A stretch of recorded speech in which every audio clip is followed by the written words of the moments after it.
경주의 나이 55. 남들은 패경과 함께 여성으로서의 삶이 저문다고 말하는 시기였지만 거울 속의 경주는 여전히 팽팽한 피부와 세련된 눈매를 유지하고 있었지만 이 나이엔 그저 자식들의 안녕과 남편의 건강을 챙기는 어머니와 아내라는 역할에 충실하며 삶이 저물어가는 시기라고들 말했다. 하지만 경주의 몸 안에서는 오히려 뜨거운 욕정이 있었다. 아침마다 고가의 에센스를 바르고 일주일에 3번씩 필라테스 수업에서 땀방울을 흘리며 자신을 여전히 매력적인 대상으로 만들기 위한 필사적인 의식을 행했다.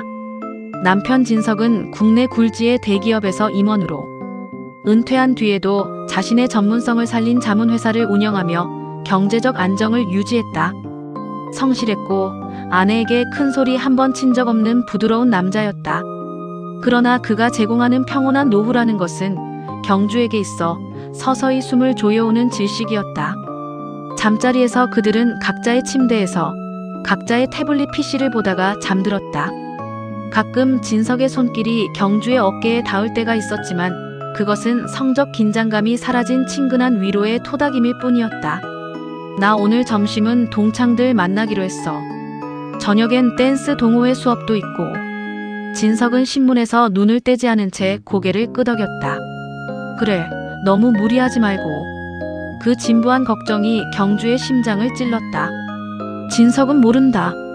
55의 경주, 그녀의 위험한 외출이 그렇게 시작되고 있는 줄. 여느 날처럼 아내는 눈길도 주지 않은 채 나 오늘 산악회 뒤풀이 있어서 좀 늦어. 경주는 화장대 거울을 보며 입술에 붉은 립스틱을 덧칠했다. 거울 속 여자는 여전히 팽팽한 긴장감을 유지하고 있었다. 또 산악회야? 요즘 너무 자주 나가는 거 아니야? 신문을 보던 진석이 안경 너머로 그녀를 힐끗 쳐다봤다. 그의 눈빛에는 예전에 없던 묘한 냉기가 서려 있었다. 집에만 있으면 우울증 온다며. 당신이 나가서 운동이라도 하라며. 그녀는 여러 개의 채팅 앱에 각기 다른 가명을 쓰며 남자들을 설렵했다. 그녀는 지안이라는 가명을 썼다. 프로필에는 얼굴이 교묘하게 가려진 그러나 실루엣만으로도 충분히 매혹적인 요가복 차림의 사진과 적당한 거리, 깊은 대화라는 메시지로. 이곳에 그녀는 주로 30대 초중반의 젊은 남자들에게 능력 있는 미망인으로 사내들의 가벼운 애교와 노골적인 찬사를 즐기며 거울 속 자신의 주름을 잊었다. 또 다른 앱에 그녀는 전혀 다른 수연이라는 이름으로 남편의 무관심 속에 방치된 비운의 아내로 주로 자기 또래나 연상의 남자들을 만났다. 집에 있어도 혼자 있는 것 같아요. 따뜻한 온기가 그리워요. 같은 메시지를 보내며 퇴직 공무원이나 중견기업의 임원들을 타깃으로 삼았다. 그녀의 외출은 알리바이를 동반했다. 화요일은 댄스, 목요일은 자수 모임, 토요일은 산악회. 그녀는 그 모임들의 등록만 한 채 모임 장소 근처의 백화점 화장실에서 옷을 갈아입었다. 몸매가 고스란히 드러나는 실크 원피스와 키릴로 변신했다. 특히 댄스 동호회는 그녀에게 가장 짜릿한 해방감을 선사했다. 어두운 조명과 라틴 음악의 강렬한 비트 속에서 낯선 남자의 손이 그녀의 허리를 스칠 때마다 경주는 전율했다. 땀 냄새와 뒤섞인 남자의 거친 숨소리, 자연스럽게 밀착되는 가슴, 뒤풀이 술자리에서 오가는 농도 짙은 농담과 테이블, 아래로 오가는 은밀한 발놀림은 그녀를 더욱 대담하게 만들었다. 그녀는 자신의 비밀이 완벽하다고 믿었다. 채팅앱에서 만난 남자와 호텔 카페에서 만나기로 한 날이면 그녀는 남편 진석에게 줄 저녁 반찬을 미리 만들어 냉장고에 넣어두는 치밀함을 보였다. 당신 좋아하는 고등어 조림 해놨어. 천천히 먹어. 라는 다정한 문자 메시지를 보내며 다른 남자의 차 조수석에 앉아 향수를 뿌리고 있었다. 진석은 30년을 함께 산 아내의 작은 습관 변화를 모를 리 없었다. 처음엔 그저 자기 관리라고 생각했다. 나이 들어서 추해지기 싫어라며 필라테스를 시작하고 식단을 조절할 때만 해도 진석은 아내의 그런 노력을 응원했다. 가장 먼저 진석의 신경을 자극한 것은 아내의 몸에서 나는 낯선 채취였다. 경주는 평생 은은한 비누 향이나 가벼운 계열의 향수를 고집했다. 그런데 언제부턴가 퇴근한 진석을 맞이할 때 혹은 외출해서 돌아와 서둘러 욕실로 직행할 때 그녀의 몸에선 짙고 관능적인 향이 뒤섞여 났다. 예전에 경주는 스마트폰을 거실 탁자나 주방 조리대 위에 아무렇게나 던져두곤 했다. 하지만 이제 그녀는 화장실에 갈 때도 베란다에 빨래를 널러 나갈 때조차 스마트폰을 분신처럼 챙겼다. 화면은 항상 아래를 향해 엎어두었고 진석이 근처에만 가도 반사적으로 기기를 낚아채듯 집어들어 가슴팍에 붙였다. 누구야? 이 시간에. 경주는 눈도 마주치지 않은 채 대답했다. 아, 동호회 단톡방. 이번 산행 코스 짜느라 다들 난리네. 당신도 알잖아. 여자들 별것도 아닌 일로 수다 떠는 거. 거실에 앉아 TV를 보고 있어도 그녀의 시선은 폰 화면의 푸르스름한 불빛에 고정되어 있었다. 혼자 킥킥거리며 웃다가도 진석이 고개를 돌리면 차갑게 굳어지는 표정. 그 순간 자신은 이제 아내의 비밀을 지키기 위해 치워야 할 걸림돌처럼 느껴졌다. 진석은 그녀의 잠든 얼굴을 바라보며 지독한 고독을 느꼈다.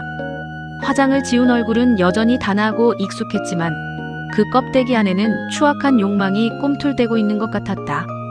그는 아내의 옆에 놓인 폰을 뚫어지게 쳐다봤다. 비밀번호를 풀고 내용을 확인하고 싶은 유혹이 목구멍까지 차올랐지만 그는 마지막 남은 자존심으로 참아냈다. 대신 그는 일상적인 대화 속에 정교한 덫을 놓기 시작했다. 오늘 자수 모임에서 누구 만났어? 저번에 당신이 칭찬하던 그 정숙 씨도 나왔나? 응, 정숙이가 직접 구운 쿠키를 가져왔더라고. 얼마나 손재주가 좋은지 당신도 맛봤어야 하는데.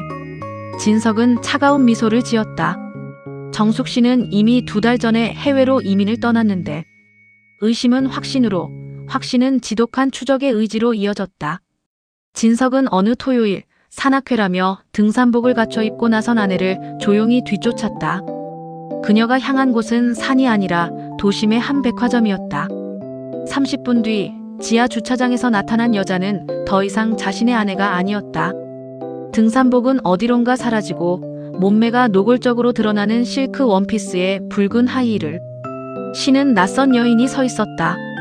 그녀는 백화점 입구에서 대기 중이던 검은색 세단에 익숙하게 올라탔다. 운전석의 남자는 진석보다 적어도 20살은 젊어 보였다. 차창 너머로 비친 아내의 미소는 진석이 결혼 초기에나 보았던 생기로 가득 찬 탐욕스러운 미소였다. 진석은 그 자리에서 멀어지는 차의 뒷모습을 바라보며 폐부 깊숙이 스미는 냉기를 느꼈다. 배신감은 분노를 넘어 고요한 살이에 가까운 증오로 변해갔다. 진석은 이제 아내의 삶을 무너뜨릴 가장 냉혹한 복수를 준비하기 시작했다. 어느 날 경주가 샤워를 하는 짧은 틈을 타 그녀의 스마트폰을 손에 넣었다. 비밀번호는 이미 그녀의 어깨 너머로 봐둔 숫자 6자리였다. 그는 자신의 IT 보안 지식을 동원해 스마트폰에 은밀하게 미러링 앱과 GPS 추적기를 심었다. 이제 진석의 사무실 모니터는 경주가 세상에 내뱉는 모든 음탕한 비밀의 창구가 되었다. 사무실 대형 모니터 앞에 앉은 진석의 얼굴은 무표정했다. 하지만 그의 눈은 번뜩이고 있었다. 모니터 하단에 새 메시지 알림이 뜰 때마다 그의 심장은 차갑게 식었다. 채팅 앱 속의 지아는 30살 연하의 남자에게 자신의 가슴골이 살짝 드러난 사진을 보내며 오늘 밤 꿈속에서 만나요라는 메시지를 보내고 있었다. 진석은 그 모든 대화 내용을 캡처하고 남자들의 리스트를 작성하여 아내가 그들에게 건넨 선물 내역과 카드 명세서의 명품 넥타이, 향수, 심지어는 젊은 남자의 오피스텔 월세를 보태준 내역까지. 진석의 입가에 경멸 어린 냉소가 걸렸다. 그는 경주가 만나는 남자들의 신원까지 파헤쳤다. 차번호, 무심코 언급한 직장 이름 등을 단서로 남자들의 SNS를 찾아내고 그들의 실체를 파악하고 그들의 이름과 얼굴, 가족관계까지 파악했다. 한편 진석은 집안에서는 연극을 계속했다. 아내가 외출 준비를 하며 거울 앞에서 화장을 고칠 때 그는 뒤에서 그녀를 가볍게 안으며 우리 아내 요즘 운동하더니 더 젊어지는 것 같아. 보기 좋네. 경주는 움찔하며 어색한 미소를 지었다. 나이 먹고 주책이지 뭐. 당신도 운동 좀 해. 경주의 그 가증스러운 대답을 들으며 진석은 그녀의 목덜미를 움켜쥐고 싶은 충동으로 그의 손가락 끝에는 소름 끼치는 사리와 지독한 슬픔이 동시에 머물렀다. 진석은 서두르지 않았다. 올가미는 서서히 아내가 가장 행복해하는 순간 자신이 세상에서 가장 아름다운 여자라고 착각하는 그 정점에 모든 진실을 터뜨릴 계획이었다. 어느 날 밤 진석은 아내의 위치 추적기가 강남의 한 특급 호텔을 가리키는 것을 보았다. 모니터에는 실시간으로 아내와 한 남자의 대화가 올라왔다. 지금 로비야. 1204호로 와. 금방 가요. 오늘 속옷 바꿨는데 기대해. 진석의 분노는 이제 차가운 이성이 되어 그의 전신을 지배하고 있었다. 진석은 이제 아내의 삶을 완벽하게 무너뜨릴 가장 냉혹한 심판의 날짜를 조율하기 시작했다. 그러던 중 경주는 예상치 못한 협박을 받았다. 젊은 남자 불꽃이 그녀와 남편의 신상과 사진을 들고 돈을 요구한 것이다. 그녀는 며칠간 넋이 나간 사람처럼 집안을 서성였다. 진석이 퇴근에 돌아와도 눈을 맞추지 못했고 그가 가볍게 건네는 말 한마디에도 소스라치게 놀랐다. 진석은 그런 그녀를 보며 아무것도 모른다는 듯 인자한 미소를 지을 뿐이었다. 당신 어디 아파? 얼굴이 안 좋네. 아니, 그냥 갱년기인가 봐. 잠을 좀 설치네. 경주는 서둘러 안방으로 숨어들었다. 협박범과의 약속 시간은 다가오고 있었다. 그녀는 결혼 예물로 받은 다이아몬드 반지와 그동안 모아둔 비상금을 챙겨 가방에 넣었다. 약속 장소인 교회의 한적한 카페로 경주는 평소보다 수수한 차림으로 집을 나섰다. 목적지로 향하는 차 안에서 그녀는 수천 번 기도했다. 제발 이 돈만 주면 모든 것이 끝나기를, 다시 예전의 평범하고 안정적인 일상으로 돌아갈 수 있기를. 카페 문을 열고 들어서자 종소리가 요란하게 울렸다. 창가 쪽 테이블, 검은색 코트를 입은 체격이 단단한 남자가 보였다. 경주는 심호흡을 하며 가방 끈을 꽉 움켜쥐었다. 여기 가져왔어요. 약속대로 사진이랑 대화 기록 다 지워줘요. 경주가 떨리는 목소리로 말하며 테이블 맞은편에 앉았다. 남자는 대답이 없었다. 그 정적이 경주의 숨통을 조여왔다. 그녀는 가방에서 돈 봉투를 꺼내 테이블 위에 내려놓았다. 그때 천천히 고개를 돌린 남자의 얼굴을 본 경주는 비명을 지를 뻔한 입을 두 손으로 틀어막았다. 불꽃이 아니었다. 무겁고 가라앉은 눈빛, 서늘할 정도로 단정하게 빗어넘긴 머리, 30년을 매일 아침 마주했던 익숙한 얼굴. 남편 진석이 그곳에 앉아 있었다. 그 눈빛에는 분노도 슬픔도 없었다. 오직 차디찬 멸시와 지독한 허무만이 서려 있었다. 이게 당신이 지키고 싶어 했던 우아함의 가격인가?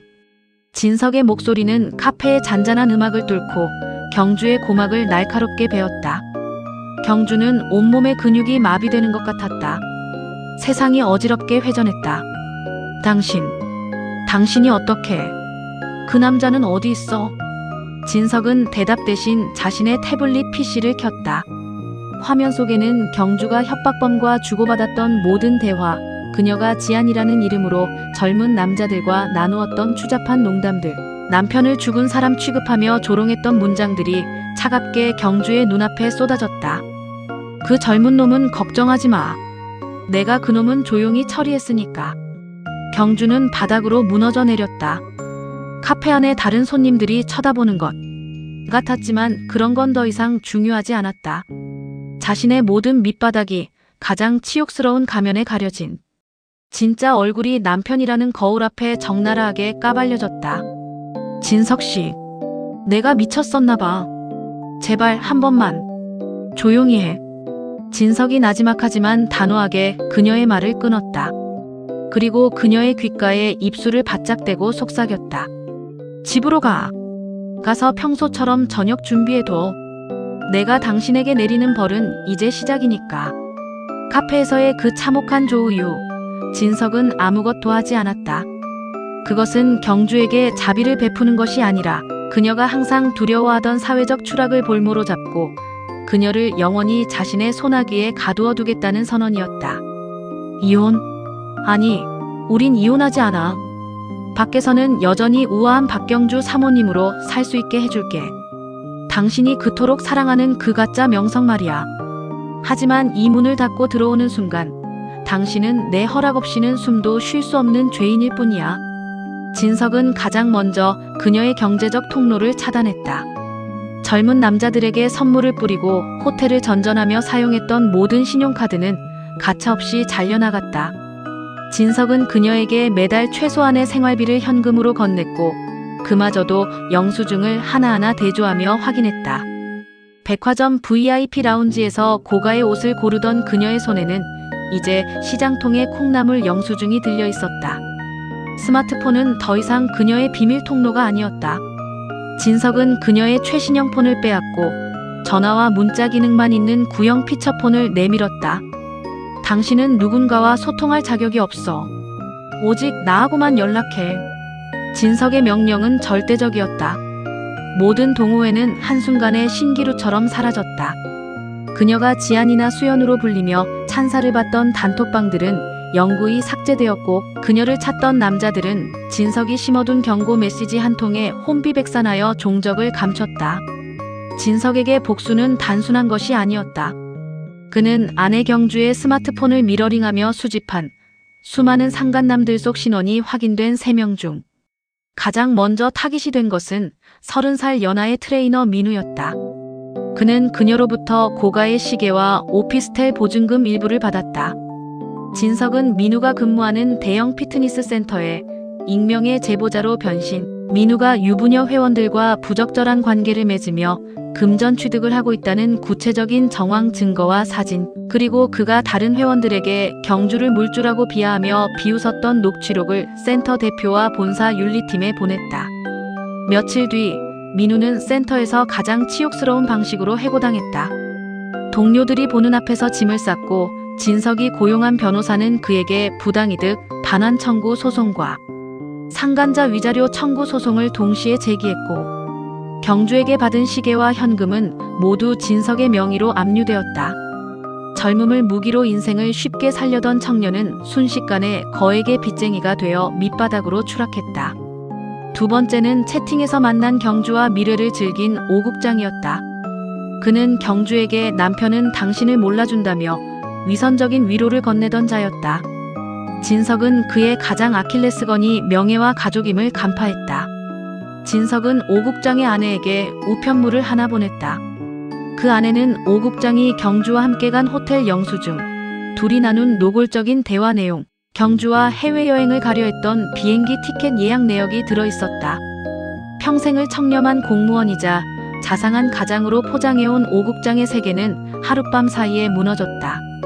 그의 아내는 즉시 이혼 소송을 제기했고 자녀들은 아버지와의 관계를 단절했다. 진석은 여기서 멈추지 않았다. 오국장이 재직 시절 연루되었던 리베이트 의혹을 관계기관에 민원을 넣었다. 법적인 처벌 여부와 상관없이 조사 자체가 시작되자 그의 명예는 갈기갈기 찢겼다. 그는 이제 골방에서 소주병을 끼고 폐인처럼 지내는 신세가 되었다. 마지막은 경주의 육체를 즐기는 대가로 그녀의 비밀을 지켜주는 조력자 역할을 한 IT 회사원 성준이었다. 진석은 성준이 경주와 대화하느라 업무 시간에 회사 서버망을 사적으로 이용했다는 증거를 확보했다. 또한 성준이 경주에게 자랑하듯 말했던 고객 정보 유출 사례를 빌미로 그를 압박했다. 성준은 진석의 호출에 불려나와 무릎을 꿇었다. 제발 회사에만 알리지 말아 주십시오. 업계에서 매장당합니다. 진석은 성준의 노트북과 외장하드를 건네받았다. 그 안에는 경주뿐만 아니라 성준이 만났던 수많은 여자들의 은밀한 기록이 담겨 있었다. 진석은 그 자료를 바탕으로 성준을 경찰에 고소했다. 그는 직장에서 파면됨은 물론 성범죄자로 낙인 찍혀 다시는 IT 업계에 발을 들릴 수 없게 되었다. 진석은 그들에게서 받아낸 위자료 전액을 경주의 이름으로 사회복지단체에 기부했다. 영수증을 경주의 화장대 위에 놓아두어 자신이 만났던 남자들이 어떻게 파멸했는지 공포에 몸을 떨게 했다. 경주는 이제 더 이상 화려한 옷을 입지 못한다. 몸매가 드러나던 실크 원피스와 아찔한 하이힐은 진석의 손에 의해 가차없이 버려졌다. 대신 그녀의 옷장은 목까지 꽉 막힌 회색빛 홈웨어와 투박한 면바지로 채워졌다. 거울 속에서 경주는 눈가의 주름은 깊어졌고 공들여 가꾸던 피부는 윤기를 잃고 푸석해지고 자신을 여자로 느끼게 해주던 그 욕망의 빛이 사라진 자리에 남은 지독한 패배감과 자기 혐오를 본다. 진석의 복수는 매일 저녁 식탁에서 완성되었다. 경주는 그의 맞은편에 앉아 마치 도살장의 온짐승처럼 고개를 숙인 채 밥알을 샜다. 오늘 고등어 조림은 간이 좀 짜네. 진석이 무심히 던지는 한마디에 경주는 심장이 내려앉는 것 같은 공포를 느꼈다. 진석은 때리지도 욕하지도 않았다. 다만 그녀를 투명인간 취급하거나 가끔은 지극히 평범한 부부의 대화를 시도하며 그녀를 고문했다. 마치 아무 일도 없었다는 듯 오늘 날씨가 좋더군이라고 말하는 그의 눈에는 일말의 온기도 없었다. 가끔 경주는 견디다 못해 소리를 지르고 싶었다. 차라리 때리라고 아니면 집에서 쫓아내달라고 빌고 싶었다. 하지만 진석은 그녀가 그 말을 내뱉으려 할 때마다 태블릿 PC를 켜서 그녀의 가장 치욕스러운 순간이 담긴 사진들을 화면에 띄웠다. 이걸 우리 애들한테 보내줄까? 아니면 당신 친정 식구들? 아, 당신이 다니는 교회 게시판이 좋겠네. 진석의 비릿한 미소 앞에 경주는 다시 무릎을 꿇었다. 그녀는 자신의 사회적 죽음을 막기 위해 육체적 감옥을 선택한 셈이었다. 밤이 되면 한 침대를 쓰지만 등을 돌리고 누운 진석의 거친 숨소리는 경주에게 공포의 자장가였다. 그녀는 어둠 속에서 천장을 보며 자신이 가졌던 그 주체할 수 없던 성욕의 정체를 자문했다. 그것은 사랑도 욕정도 아니었다. 단지 늙어가는 것에 대한 도피였고 누군가에게 확인받고 싶었던 욕망이었을 뿐이다. 그 대가로 그녀는 남은 생 전체를 저당 잡혔다. 외출은 오직 진석과 동행할 때만 허용되었다. 일요일 아침 교회에 가거나 장을 보러 갈 때 경주는 진석의 팔짱을 껴야 했다. 사람들은 어머, 사모님은 여전히 고우시네요. 남편분이 정말 잘해주시나 봐요라며 덕담을 건넸다. 그럴 때마다 진석은 경주의 허리를 강하게 끌어당기며 웃었다. 그 손길은 다정함이 아니라 소유욕이었고 경주에게는 살을 파고드는 올감이었다. 타인들의 부러움 섞인 시선 속에서 경주는 비명을 삼켰다. 주체할 수 없던 욕망이 휩쓸고 간 자리에는 황량한 사막만이 남았다. 경주는 비로소 깨달았다. 자신이 원했던 뜨거운 육체의 결합보다 훨씬 더 소중했던 것. 30년 동안 당연하게 누려왔던 그 평온한 신뢰와 일상의 생활이 소중했는지를. 그러나 한번 깨진 신뢰는 그 어떤 정교한 수선으로도 메울 수 없으며 진석이 쌓아올린 이 침묵의 감옥에서 나갈 방법은 죽음뿐이라는 사실을 그녀는 매일 밤 뼈저리게 느끼고 있었다. 경주는 거울 속의 여자를 다시 보았다. 55의 나이에 찾아온 뒤늦은 열병은 끝났다. 그 끝에 남은 것은 타버린 재가 아니라 평생을 두고 녹여야 할 차가운 얼음산이었다. 그녀는 오늘도 진석의 퇴근 시간에 맞춰 정갈하게 식탁을 차린다. 문 열리는 소리가 들리고 그녀의 영원한 간수이자 주인이자 남편인 진석의 발소리가 들려온다. 경주의 지옥은 이제 막 시작된 참이었다.